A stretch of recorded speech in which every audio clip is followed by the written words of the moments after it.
tuna. Ayan o. Bumili akong tuna, laga 200. Ipapangat natin sa kamatis, sibuyas na mayroong kalamansi at saka yung dahon ng pechay. Ayan. Magpapakulo lang ako ng tubig dito sa kaldero. Ayan. Ito na yung tuna. 200 lang yan. Tapos, habang nagpapakulo tayo, hugasan na natin itong pechay.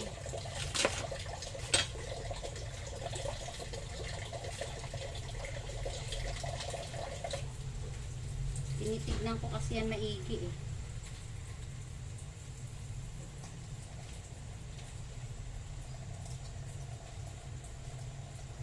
Tinitignan kasi maigi yung pechay kasi may mga nakakatagong kung anong insekto dito sa kakainin natin.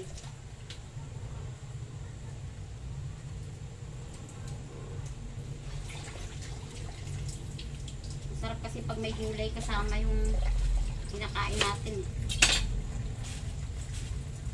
Anuhan ko lang to ng kalamansi. Papaasiman ko lang ng kalamansi.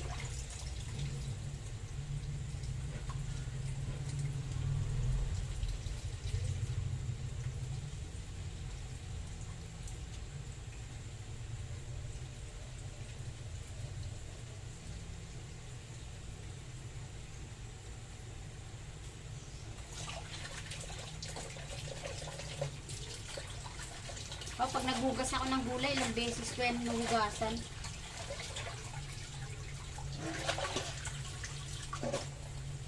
Itong ilaw natin masyadong malabo. Yan. Masyadong mapula. Tricolor kasi yan eh. Ay, 3 colors. Hugasan natin maigi yung gulay. Ayan, kumukulo na yung ating, tawag nito. Ating tubig. Lalagay na natin tong kamatis at saka tomato at saka onions. Lagay na natin. Tapos, lalagay na rin tong binili nating isda na tuna.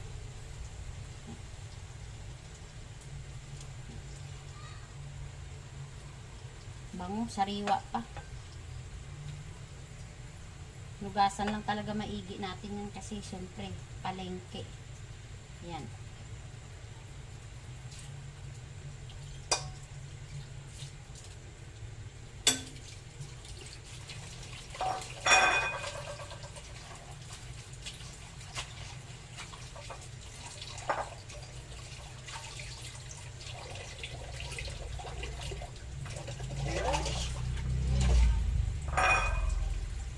Lagyan lang natin ng asin.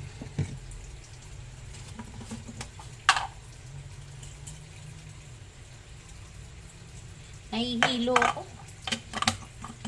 Ewan ko. Madalas ako nahihilo.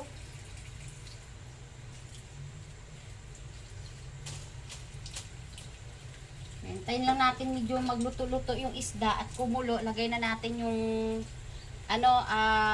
tawag nito. Ano ba yung kanina? Ano yung dahon na to? Pechay. Yan. Ang lalaki ng kalamansi. To. Lalaki sobra ng kalamansi na nabili ko. Yan yung pampaasim ko. Masarap sana kung mayroong batuan.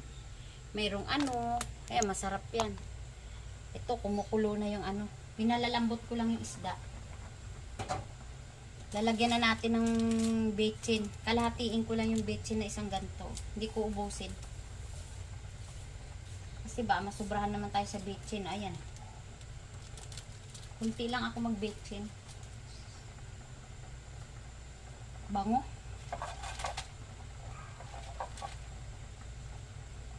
Lagay na natin tong pechay.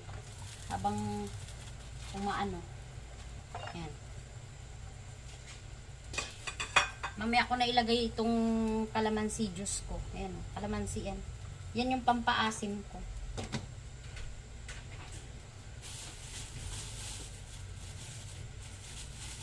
Tapos ito pala, lilinisin ko na rin yung nabili kong hipon. Pasisingawan ko lang. Hipon at saka ano, alimasag. Bumili lang ako ng hipon na ano, kunti lang. Ito. Yung nabili kong hipon, halaga 100 lang. Ayan. Halaga 100 lang yung hipon na nabili ko. Linisin ko muna. Pasisingawan ko lang to.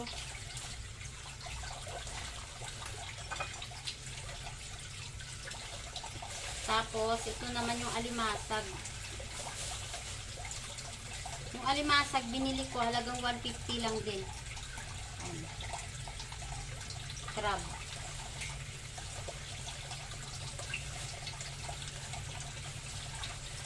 Pagsamahin ko lang sila, pasisingawan ko lang.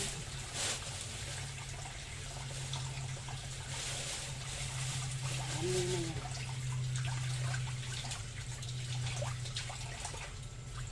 Hipon at saka crab.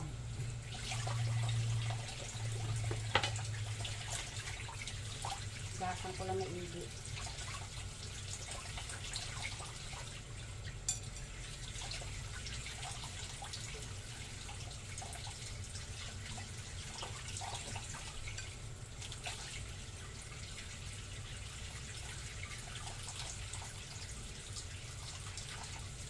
Pag na-crib ka, bili ka lang ng paunti-unti para ma-hibsan lang yung pagkikrib mo sa kakainin mo.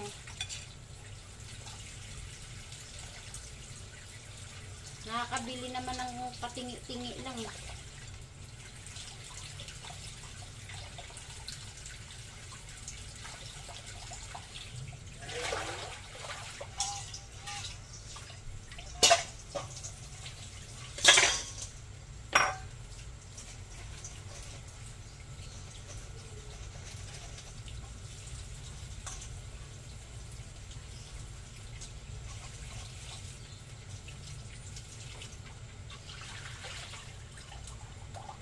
Yung binili kong hipon at saka crab, ayan.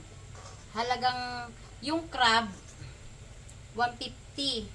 6 na piraso. Yung hipon, 10 piraso, halaga 100. Ito yung hipon. Ayan, yung hipon. Halaga 100 lang. Pasisingawan ko lang to, lalagyan ng asin.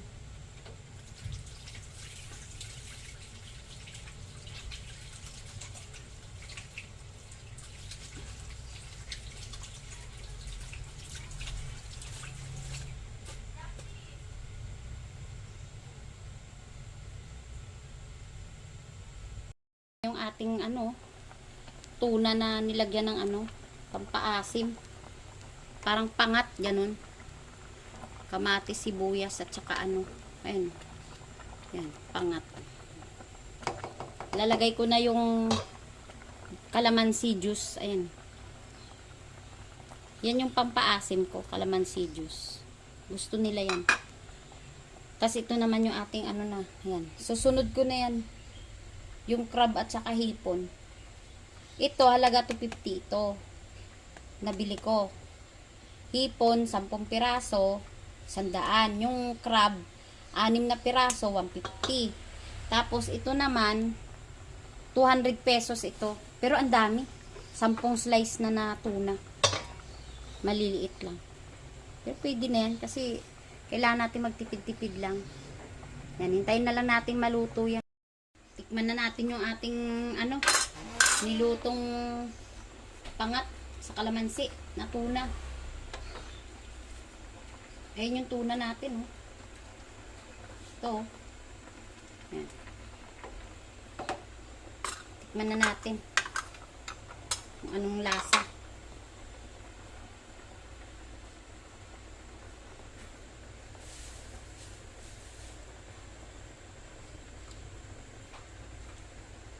Sarap na, maasim. Asim. Gusto ng anak ko yung maasim. Kaya ako kalamansi lang ginagamit ko pag gusto nilang maasim. Yan. Goods na yan. Sunod na natin yung pasingaw na hipon at saka crab. Gawa lang ako ng ano, ayan. Sausawan. Sausawan ng crab.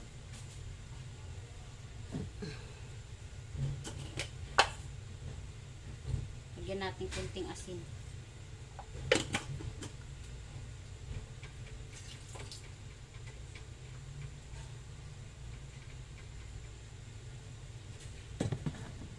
Tapos kukuha ako ng bawang. Lalagyan natin bawang.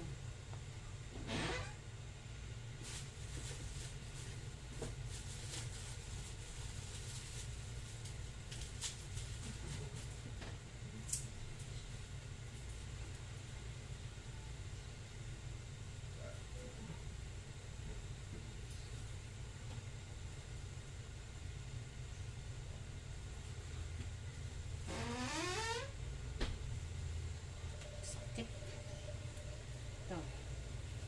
Lalagyan ko lang ng bawang na buo.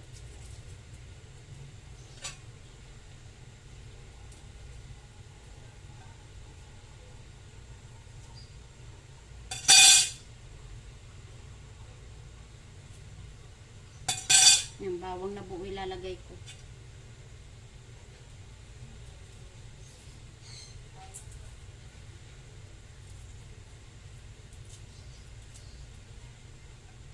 Para mabang. Ayan. Sausawan ng crab.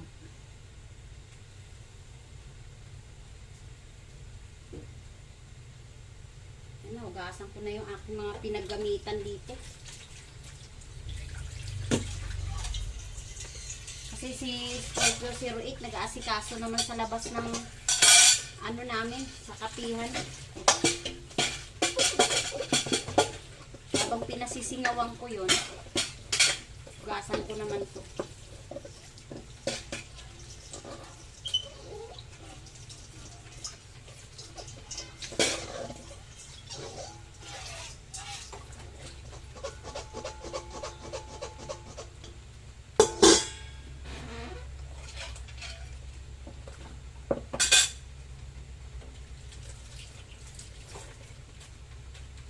Scorpio 08. Madali rin. Pare-pares kami nagmamadali sa trabaho kasi hapon. Tulong-tulong kaming dalawa sa trabaho namin.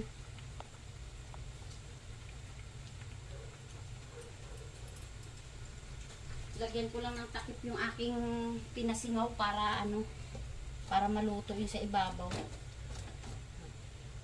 Hindi maluluto sa ibabaw. Ayan.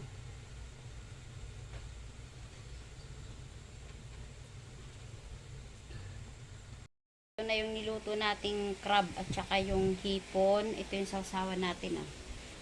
Suka na may bawang.